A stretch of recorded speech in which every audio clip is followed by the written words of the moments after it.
Everyone, welcome to the channel.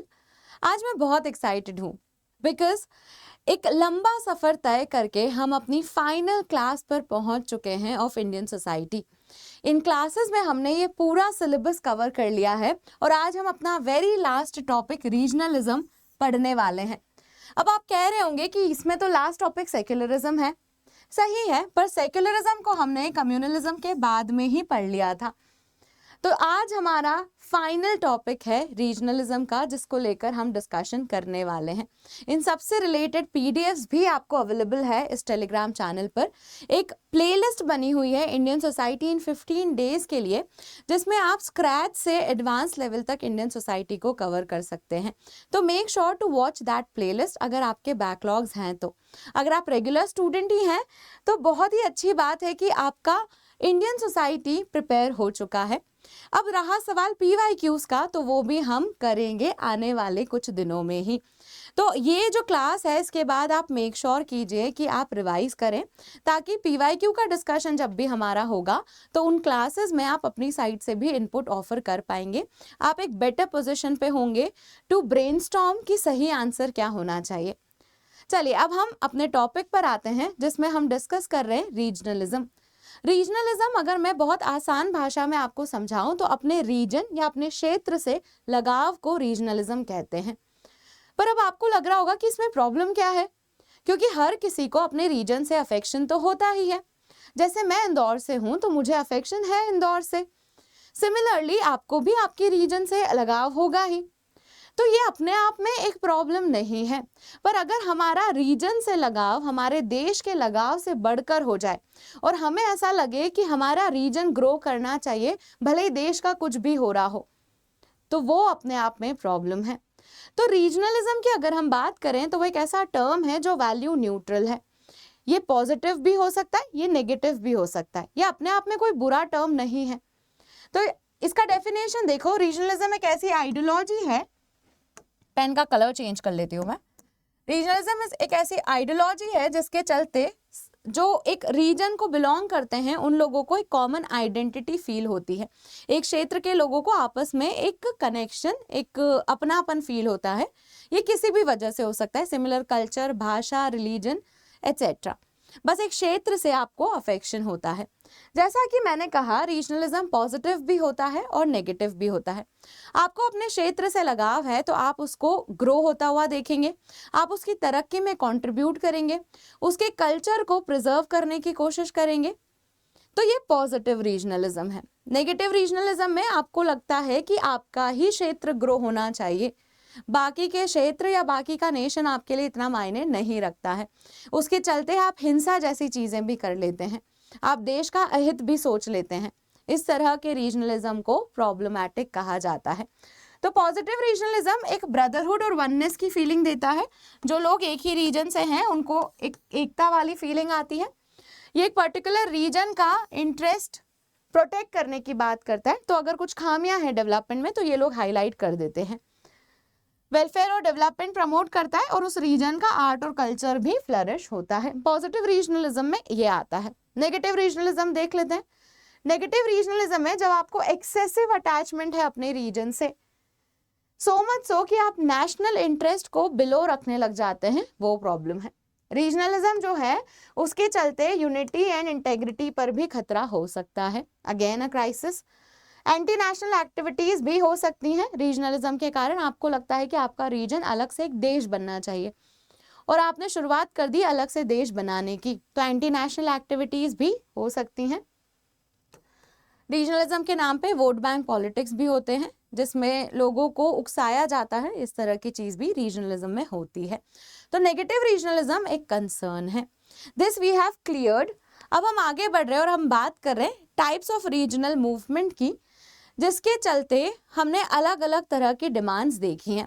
अब उसमें पहला टाइप है सेसेशन की डिमांड का, जिसमें जो एरिया है, जो रीजन है, वो डिमांड करता है कि उन्हें अलग कर दिया जाए, उन्हें अलग से एक देश बना दिया जाए। सेसेशन हमने किस कंटेक्स्ट में देखा? मिजोरम के कंटेक्स्ट में हमने ये विटनेस किया, जिसमें मिजोरम में डिमांड की गई थी कि उन्हें देश से अलग होना है। खालिस्तान के केस में भी इस तरह की डिमांड है। सेपरेटिज्म की अगर हम बात करें तो सेपरेटिज्म के चलते डिमांड की जाती है कि उन्हें अलग से स्टेट बनना है, demand of separate statehood.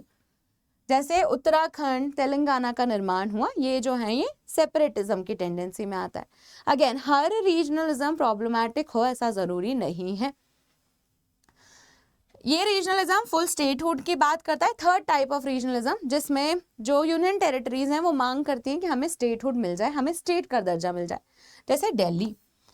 Demand for autonomy, कुछ रीजन्स हैं जो डिमांड करते हैं कि एग्जिस्टिंग स्ट्रक्चर में उनको ज़्यादा अधिकार दिए जाएं, सेंटर का इंटरफेरेंस कम हो, रीजन में भी उनके पास ज़्यादा पावर हो, इस तरह की ऑटोनॉमी की बात करते हैं।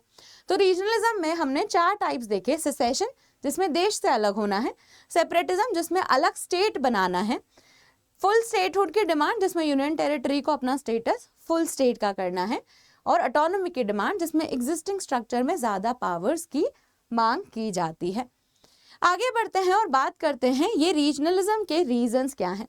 रीजनलिज्म का फीलिंग कब जनरेट होता है? जब आपको लगता है कि आपके साथ भेदभाव हो रहा है, आपके रीजन को बार बार नजरअंदाज किया जा रहा है, आपके रिसोर्सेज का इस्तेमाल करके दूसरे स्टेट्स को ग्रो किया जा रहा है, या फिर आपको इग्नोर किया जा रहा है।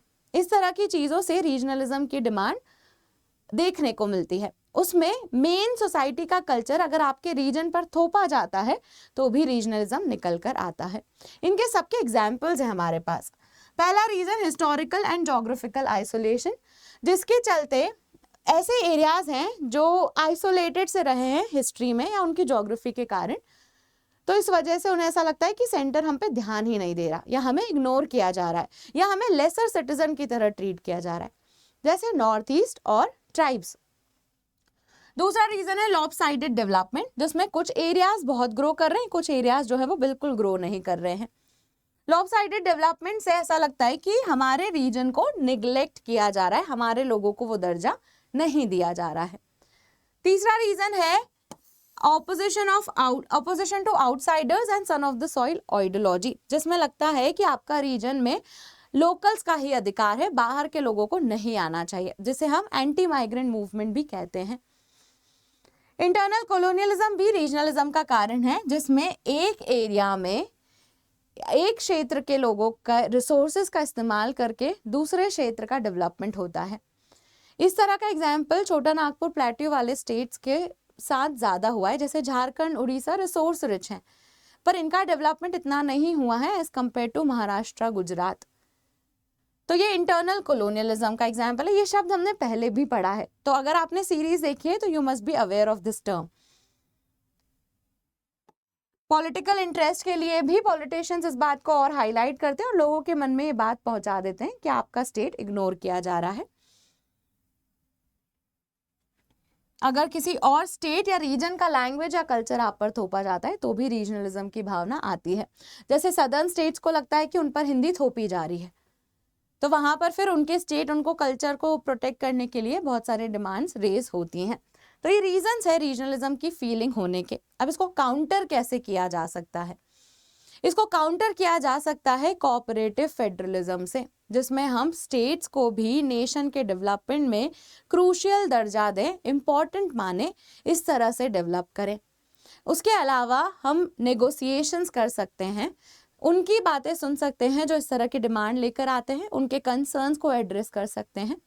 और उसमें सबसे की जो सल्यूशन है वो है रीजनल पैरिटी का, जिसमें हम रीजन्स को समानता से ग्रो करेंगे तो किसी को ऐसा लगेगा ही नहीं कि उनके रीजन को ग्रो नहीं किया जा रहा है। तो ये कुछ वे फॉरवर्ड्स हैं जिसमें डेमोक्रेटिक नेगोशिएशंस होने चाहिए, रीजनल पैरिटी पे फोकस होना चाहिए, कोऑपरेटिव फेडरलिज्म होने चाहिए, और इंडिया की डाइवर्सिटी को सेलिब्रेट किया जाना चाहिए, रादर देन हर किसी को मेन डोमिनेंट कल्चर लैंग्वेज सिखाने की बजाय। We should be sensitive and upholding towards our diversity. तो इस तरह की चीज़ें हमें करनी चाहिए। ये कुछ वर्ड्स हैं जो आप अपने आंसर में लिखते हैं तो आपके आंसर में वजन आता है। Make sure to write those. In addition to these कुछ स्कीम्स हैं जो मैंने अपनी स्लाइड्स में ऐड कर रखी हैं, जो आप अपने आंसर्स में वैल्यू एडिशन के लिए लिख सकते हैं। रीजनलिज्म से रिलेटेड डिस्कशन इतना ही है। होपफुली आपको समझ में आया होगा और ये सेशन इंटरेस्टिंग लगा होगा। अगर ऐसा है तो make sure to like the video, channel को सब्सक्राइब कर लीजिए and Thank you for watching. Thank you.